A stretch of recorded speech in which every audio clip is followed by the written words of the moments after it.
السلام علیکم ورحمۃ اللہ وبرکاتہ۔ حامد و مصلیاً اما بعد، محترم ناظرین،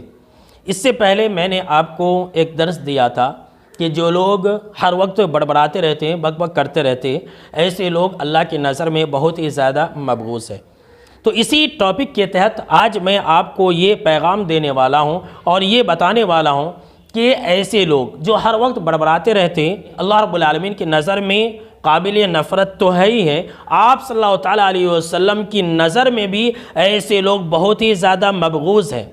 اور ایسے لوگوں سے آپ صلی اللہ تعالیٰ علیہ وسلم بھی نفرت کرتے ہیں، اور ایسے لوگوں کو آپ صلی اللہ تعالیٰ علیہ وسلم کل قیامت کے دن اپنے قریب آنے بھی نہیں دیں گے۔ اللہ کی پناہ، کتنی سخت بات ہے، دیکھ لیجئے۔ اور بہت سارے نوجوان ہیں، بلکہ بہت سارے ایسے دیندار ہیں جو ہر وقت بڑبڑاتے رہتے ہیں، اتنا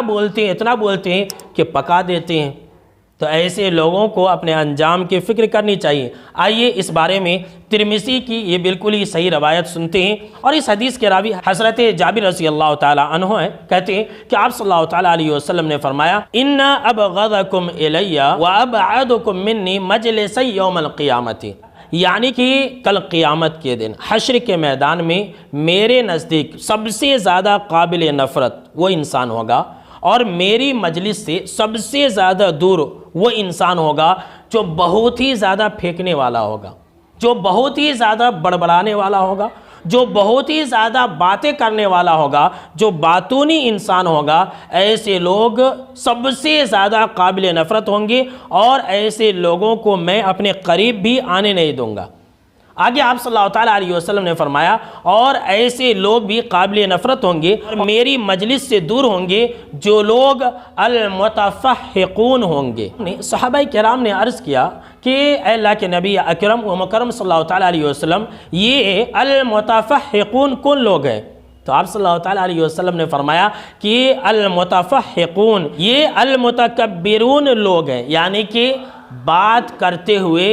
تکبرانہ انداز اختیار کرنا۔ اللہ کی پناہ، آج کل کتنے ایسے لوگ ہیں جو بات کرتے وقت اپنا سینہ چوڑا کر لیتے ہیں، جو بات کرتے وقت سامنے والوں کو حقارت سے دیکھتے ہیں، اور کہتے بھی ہیں تمہاری اوقات کیا ہے میرے سامنے میں کھڑے ہونے کی، تو میرے ساتھ بات کرنے کے لائق بھی نہیں ہے، تو میرے سامنے میں کھڑا ہونے کے لائق بھی نہیں ہے۔ تو یہ بات کرنے کے وقت میں جو لوگ متکبرانہ مزاج رکھتے ہیں، جو گھمنڈ اور غرور کے اندر مبتلا ہو جاتے ہیں، جو لوگوں کو حقیر سمجھتے ہوئے بات کرتے ہیں، تو ایسے لوگ بھی